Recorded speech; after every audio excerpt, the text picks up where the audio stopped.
one of the biggest struggles I think a lot of women have around relationships and sex is they stop feeling emotionally safe with their partner, especially in a long-term relationship, because of all of the unrepaired conflicts and the resentments that have built up, and the inability to feeling like you're not seen and you're not heard, right? All of those ways in which relationships can be challenging.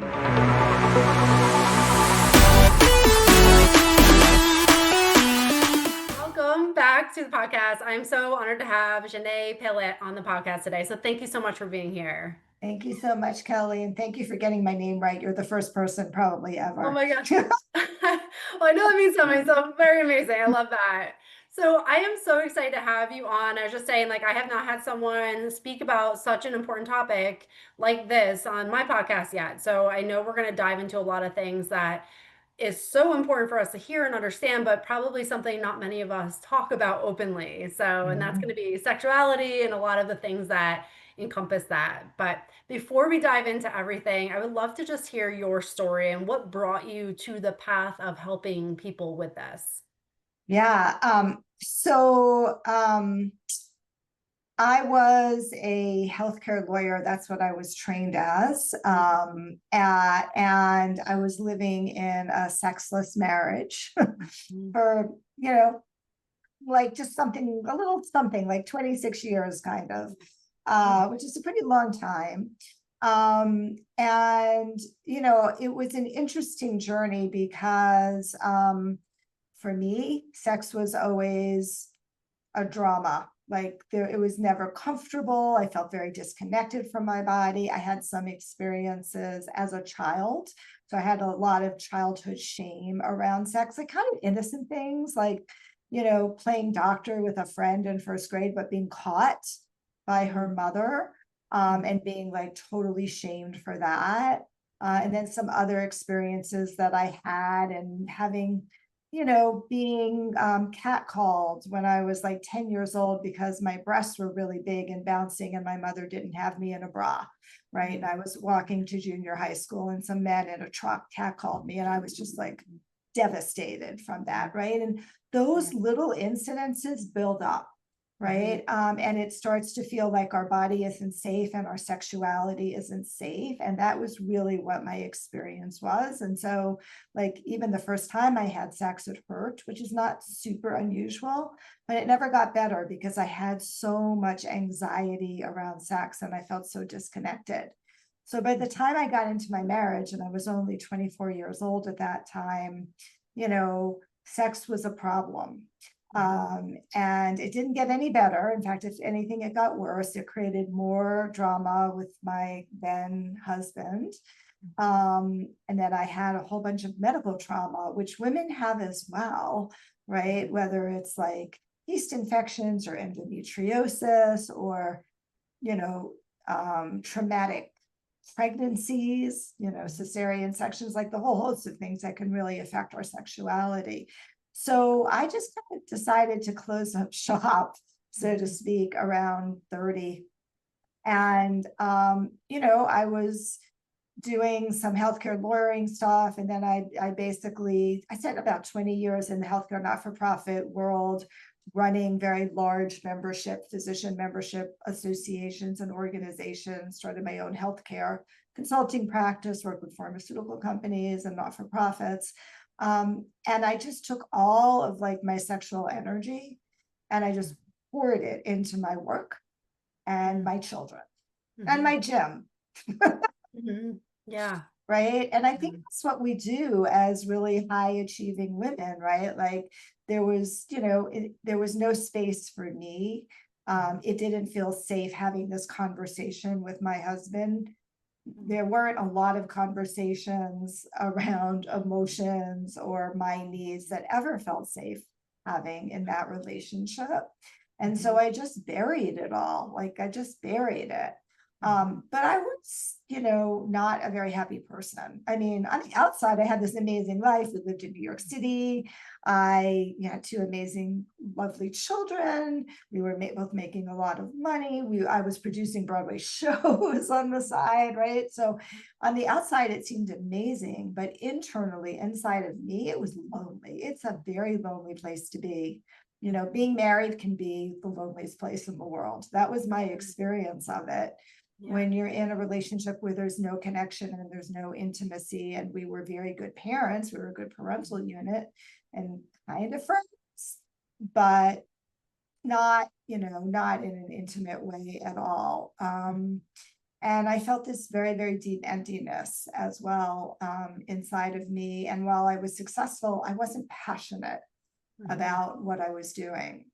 So we decided to, separate when I turned 50. And that was kind of the beginning of the transition for me. It was a huge transition, leaving the marriage, living alone for the very first time ever in my entire life, which was terrifying. Having to figure out the financial piece of it, the business piece of it. And what am I going to do? And I realized at that point, we were talking before I got on, like, as a mother, as a wife, and as a business owner, I put in front of my own, right? And it finally came to a point where I was like, who am I outside of those roles? Who am I actually? And that was a huge part of my transition, and also looking at my sexuality, because I was 50 and I knew I wanted to be in a relationship, but I didn't know what I was going to do because, sex didn't get any better, right? It was still a problem for me. And I was scared to death about even opening up that Pandora's box, but I did. And that took me on this journey of really understanding sexuality, starting to reconnect with my body, working through my traumas. And then I was like, this is it. This is my passion. This is what I'm supposed to do in the world. Yeah. Wow. Thank you so much for sharing your story. There's so much I want to unpack from that. I mean, there's so many aspects of it. We could go down so many paths, but that what you said is like when you look around your life and you have all these things externally, you're like, well, why do I still feel empty? Is this all there is? It can be such a vicious cycle because you can very much then shame yourself for being like, I should be happy. I should appreciate this. I should feel this way. But yet you can't deny what's actually your experience. Right. And I think what you said is so relatable that you just shove it down, don't deal with it. And then you take that and kind of like numb out with all like the working and all the things, staying busy. I think so many of us can relate to that. It might just look different for us, but that shoving down, but when we shove it down, it's inevitably going to come back up. And Absolutely. I mean, unfortunately, it's like a tennis ball. You keep shoving under the water, it's gonna pop up, and the harder you shove, the harder it's gonna come up. And can you talk about that journey, those emotions that you talk about, that especially when you talk about the childhood experiences, and Yeah. how did you start to allow yourself to feel safe to experience emotions? That's a great question. So it was really, really hard for me to feel feelings. What Hmm. I noticed, and I understand this now, right? What I noticed at the time is that I cried a lot at romantic movies. I just cried a lot at movies, right? At a place where it felt safe, where I could express those emotions, but I didn't have to connect them to what was actually going on in my life, because it was so, so painful for me. Um, I think that, honestly, like starting to feel my emotions. I mean, I've been out of this marriage for 15 years now. It has taken a good part of that time to actually be able to be in a place where I can feel my emotions, I can express them. But actually feeling them took me really starting to feel safe in my body, slowing down, starting to connect with, oh, what's going on? Am I feeling sad? Where is that sadness coming in my body? Where am I feeling it? Doing a lot of breath work was really helpful for me, like being a lot more present, because I wasn't very present, right? I just wasn't present in my body. I was all over the place.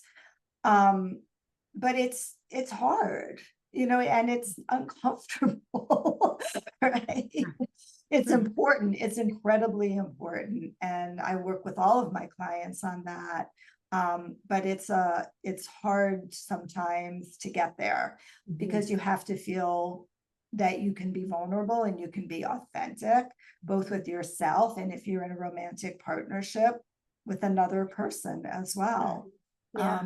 And it took a lot of work, and it took a lot of work working through the trauma Mhm. because, well, it wasn't emotional trauma per se. That trauma really blocked me from feeling emotions, Mhm. blocked me from everything. It blocked me from pleasure, from sensation in my body, and from feeling emotions as well. Yeah, absolutely. And then when you talk about the traumas, that you experience in life, did you have as a child someone you could feel safe emotionally with to express that? Can Absolutely you talk not. about that? Like, because I know that's Yeah, a huge impact with the caregivers you grow up with. If you don't yeah, feel safe, that's yeah. that's how it can project into life. I mean, this is the common pattern, right? My mother, bless her heart, it's up there somewhere, was a narcissist. Mm, And my father, who was a very loving man and a primary caregiver, he died when I was 3 years old, not even just turned 3 years old. mm, And my mom never remarried, was never in another relationship. And he was her emotional support, apparently. Little did mhm, I know this, right? And then all of a sudden, I had to become her emotional support. mm, So everything was about her and her emotional needs. And there was no space, zero mhm, space for me and my emotions. So it wasn't safe to express emotions. And that's what I learned as a child, which I mhm, brought right into my adult relationships. And that's what mhm. happens. That's the pattern Yeah, right right. there. Keep going to what's familiar, even if it doesn't serve us. And Right. it's like it's almost like life trying to help you along the way, but it keeps giving you the same situation until you learn to respond to it differently. And Exactly. but it doesn't negate the pain in each of those situations that you experience. And Right. I love Right. to, I know you talked about disconnected from the body and of course going through all those things. It becomes like that protective mechanism when we do disconnect from the body. Can you talk about a little bit more how you start to reconnect to the body and how to really then feel safe in your body? Yeah, so the reconnection to my body started initially through the doorway of tantra and sacred sexuality. And what's interesting about tantra is that it's very much focused on worshiping the goddess, worshiping the woman. This comes from very, very ancient traditions. And so in that experience of doing a lot of workshops, there was a way in which I, as a woman, was adored and worshiped by the male partners that I was working with, where my pleasure came first and where, I was allowed to really be in control of how I wanted to be touched, where I wanted to be touched. We also use a lot of breath in Tantra. And whether you're doing yogic breathing or any type of breathing, right, the more you breathe, the more you feel. The Mhm. more you feel in sensation in your body, partially because you're activating the vagus nerve, and that also is the skin is our largest organ in the body, and so you feel chill bumps and more sensations, but you also feel more emotions as well. Mm, And so I found that breath was very helpful for me to start to connect with my body, grounding practices, because I was very ungrounded. I still struggle with that. You can mm, ask anybody who knows me. mhm, um, Grounding practices where you really focus on your feet on the ground, your butt on the ground, like really being solidly here was also very helpful for me to start to come back into contact with my body. And mhm, then there was the forgiveness piece, and that was huge because, when we're disconnected with our body, especially if you've experienced any type of trauma, a mhm, lot of times we're just very angry with our body, mhm. right? Yeah. We feel like our body has betrayed us. that it's totally let us down. I mean, I felt like a broken woman when it came to sex, and a lot of women feel that way. And there really was a process of me having to learn, oh, there's a forgiveness piece here. Like my body did what it thought it needed to do to keep me safe, to protect.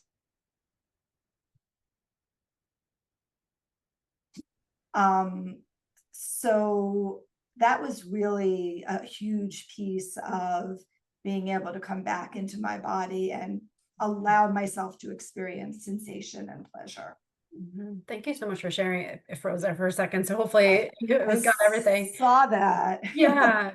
But yeah, thank you so much for sharing, because I mean, it's, for anyone who is resonating with your journey, it's like, okay, what can I do? And is it possible to even feel that connection again? And so it's really empowers women to realize like what they have within them and the tools that are out there to help them connect with their body. And I know we've Yes. talked about so much with emotions, and can you talk about emotional intimacy and then sexual intimacy? How do they play a role in each other's existences? Yeah, what a great question. So I think this is true for women more than it is for men. Mhm, For women to be able to be really sexually open, they mhm, need to also be able to feel really emotionally safe and emotionally connected, especially in a relationship to their partner. Because, when you're sexual with somebody, it is the most vulnerable space that you can be. I mean, maybe the most vulnerable is childbirth, mhm, because mhm. there's 10 people standing in the room, Right. not just one or two. Mhm, But but otherwise, right, it's a very, very vulnerable place to be. And you have to really feel incredibly safe with that person. And mhm, so, one of the biggest struggles I think a lot of women have around relationships and sex is they mhm, stop feeling emotionally safe with their partner, especially in a long term relationship, mhm, because of all of the unrepaired conflicts and the mhm, resentments that have built up, and the inability to feeling like you're not seen and you're not heard, right? All of those ways in which relationships can be challenging. mhm, And then the emotional intimacy goes away or starts to fade, or there's really a breach around that. And then sex is not available. mhm, You're not turned on. You don't want to have sex with this person who you're really angry with mhm, or feel really resentful for mhm, over the last 3 years of all of these things that have shown up and have never been repaired. So they're very, very, very related.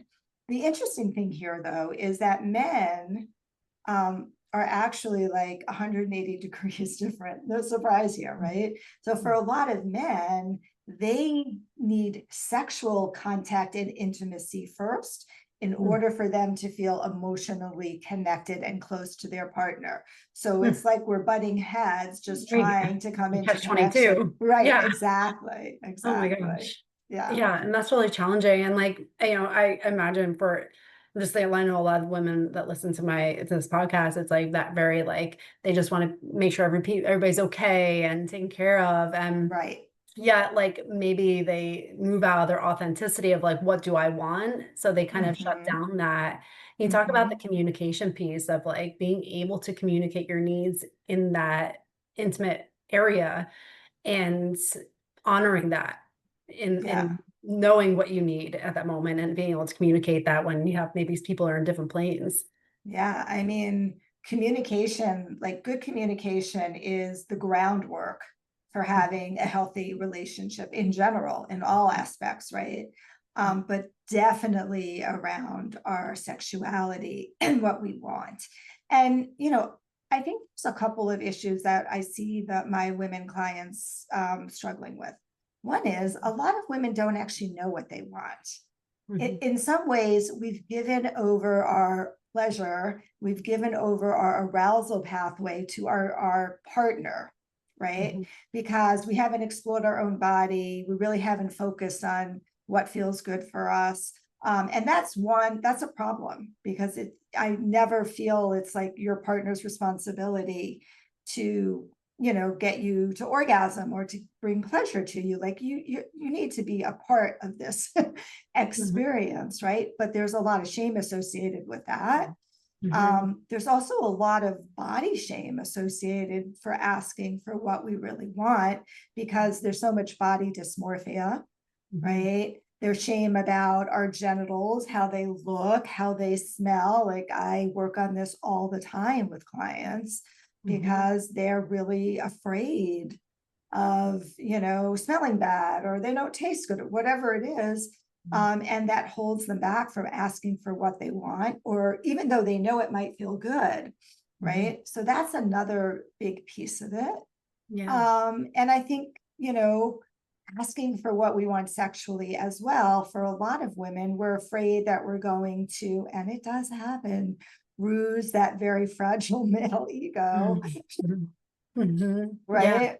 And then there's gonna be a problem, because all of a sudden they're gonna say, oh, well, you're criticizing me, and that's gonna, mess up the whole encounter and just cause more conflict. Yeah, you get the whole shift in the energy, and then that like feeling of Totally. rejection, and then now the fear comes in. It's like this vicious cycle. I imagine that just Exactly. continues to happen there. Totally. Yeah. And that happens all the time. Yeah. With asking and knowing what you want, how much does self-worth play into the sexual intimacy and So great emotional question. intimacy? Yeah, so it's interesting because I think self-worth plays in a lot to that, right? Because if you feel good about yourself, you feel good about your body. If you feel like you're this gorgeous, sexy, hot woman, right, then you feel very empowered to be able to ask for what you want. When you're experiencing a lot of doubt about yourself, I don't look, same thing, right? I've gained weight after having the baby, right? I'm going through menopause. Things are shifting. I don't feel good. I've put on pounds and my breasts are sagging. It's a million different ways in which we shame ourselves, right? That makes us feel like not desirable, which isn't really true, but it's our own self-image that really has an impact on how we project that to our partners. Yeah, absolutely. I mean, belief systems and the limiting beliefs that you carry have a Totally. huge role in everything that you experience on the external world, for sure. Absolutely. I know we talked about, your history of like the working, doing, and that's like that very like masculine energy, and it can feel very familiar of like the doing. Can you talk about because this was an eye opener for me too. I very much can relate because I'm just like that. I was like, I'm so masculine energy of like the doing and productivity, that I'm like, oh, there's a feminine energy that I'm not embracing, and being able to receive and slowing down and flowing. Can you talk about that masculine versus feminine energy, and how do we Yeah. embrace more of that feminine flow in ourselves? Yeah, and thanks for bringing that up, because especially for successful high achieving women, like you can't be really a successful high achieving woman without having that masculine energy, that drive, right? And so we appreciate that part of us. But, what often I see this all the time with the couples that come in here, these very high achieving women with very high achieving male partners, right? They're like in a power struggle constantly, right? In the bedroom, where, the women can't let go of control. And the male partner just is frustrated and doesn't know what to do. Sometimes a lot of men actually feel like they're getting demasculated or emasculated from very, very strong women in the relationship. And, in order to build erotic connection, there has to be there has to be a charge. There has to be, if you think about it, a battery, a positive and a negative. That's where the charge comes from. In the world of sexuality, that's the feminine and the masculine, right? They have to play together in order for that erotic charge to be there. So a lot of very successful women, myself included, I can admit this, struggle with losing control and surrendering. And that for me, the way I overcame that, and I haven't overcome it, you can just ask my partner, but the way I worked on this piece, much better than I was really, it was really about letting myself be in my pleasure in my body, because in the feminine sexuality, in that center of our power, in our womb space, is really the space of surrender and flow. Right. And the feminine energy is a much more like flowy energy, a receiving energy, a not pushing energy, as opposed to the masculine energy. And so really learning in the bedroom how to let go, right? And allow myself to be taken care of, and allow us just to go with the flow. And if like there was something that didn't feel perfectly right, but it wasn't enough to say something, just to let it go, right? And not create, any drama. And I think that's, I think that's challenging for a lot of women.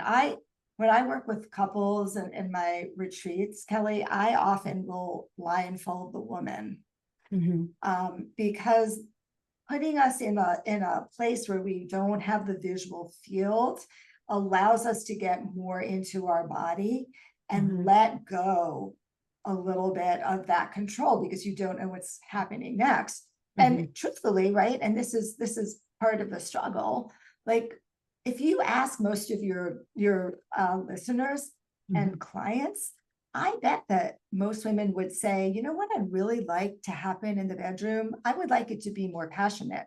I would like my partner to take more control. I would like to actually be able to fully surrender, right? That's what most women actually want. That's what for many women, that's what our turn on is. But it's hard for us to allow ourselves to get there. And then the male partners are scared. They're scared to bring their full masculine power and sexuality into the bedroom because of all of the ways in which they've been emasculated, and the ways in which they've been shamed about having sexual desires and being called predators at work, and all of, the whole thing. And so they have to be given permission. You have to give, I'm going to tell you this, ladies, if you want this, you need to give your partner permission to actually bring their sexuality, to bring their masculine, sexual, more aggressive style, if that's what you like, into the bedroom. Yeah, it's like not that assume they know, but that communication again, make it explicitly communicated there. Yeah, absolutely. And then I would love to just talk about the impacts of stress, because so many of us in this modern society are just living and walking through, immense amounts of stress and the impact of that on our bodies. And then to go from, living and doing all the things you have to do to then the point of like, hey, I need to just immediately let this go and just enjoy, can be very challenging to make that transition. Can you talk about that? How do you navigate stress, but also be able to enjoy and flow and allow for more intimacy? So the number one killer of desire for women and men, but especially for women, is stress, right? And as you know, our lives are layered with stress from the minute we wake up to the minute we go to bed. So, how do you allow yourself to drop into a more conscious space? Well, first of all, you need to make intimacy a priority. And you need to, like, I make my couples, set aside, like, have a sexy date every week. Like, have a night that they know is going to be their sexy time, where everybody can really drop in and be with each other without defining what that means, because there's so much pressure on, sexual intercourse, or we call it PIV, penis and vagina sex, right? There's so much pressure on that, and pressure on orgasm. But, just allowing yourself to be with your partner, even if you just cuddle up and are naked with each other without anything having to happen. And also, I invite people to, just spend a few minutes, looking in their partner's eyes, just slowing everything down, right? Just spend 5 minutes without words looking in your partner's eyes.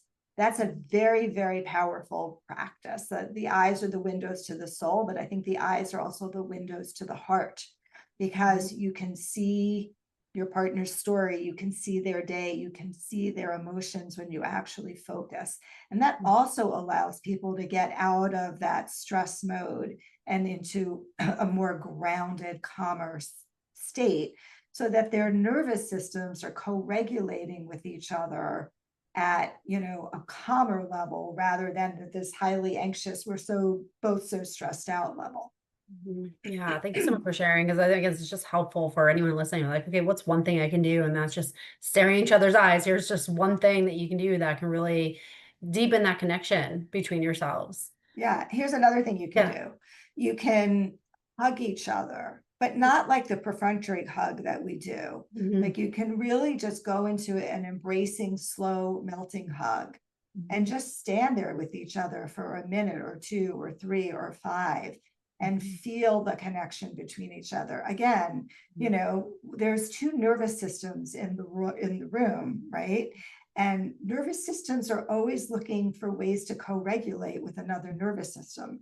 So what we want to do is create calm and quiet and bring people down into their rest system, their rest and digest system.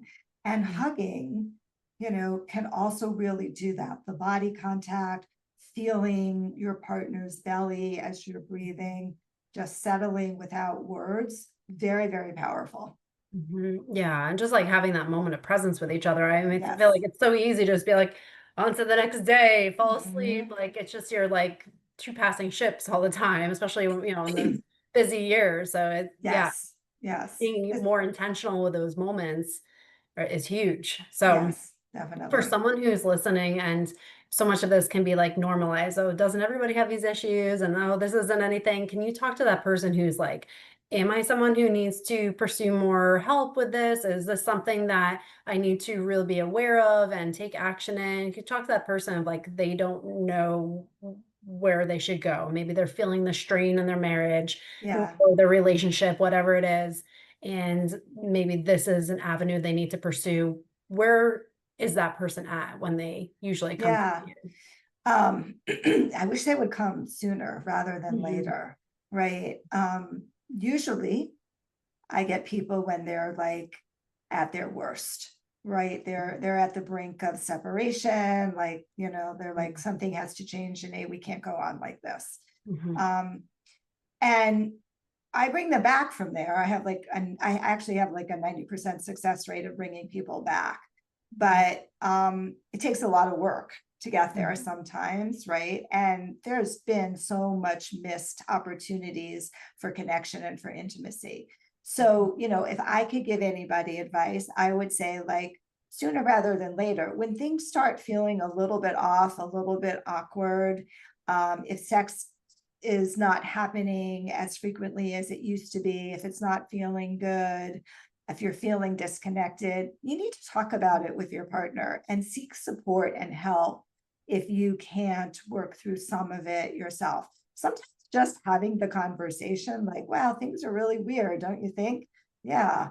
What can we do about it, right? Like, if you're in a good relationship, then communication can often, solve the problem. But if you're in a relationship where there is already a fair amount of distress in the relationship itself, then you need to seek support, because you don't want to be like me. You do not want to be in a sexless marriage for 26 years. Not fun. And I think about all of the decades of lost pleasure that I had, of lost intimacy that I had, of lost connection that I have. And it really tears my heart out to remember that and to think about that. And I don't want you all to feel that way ever. Also, Mhm. like, I believe really strongly that pleasure is our birthright, Mhm. right? And if you're not having pleasure in your life, any type of pleasure, but especially intimate pleasure, sexual pleasure, then you should at least think about addressing that.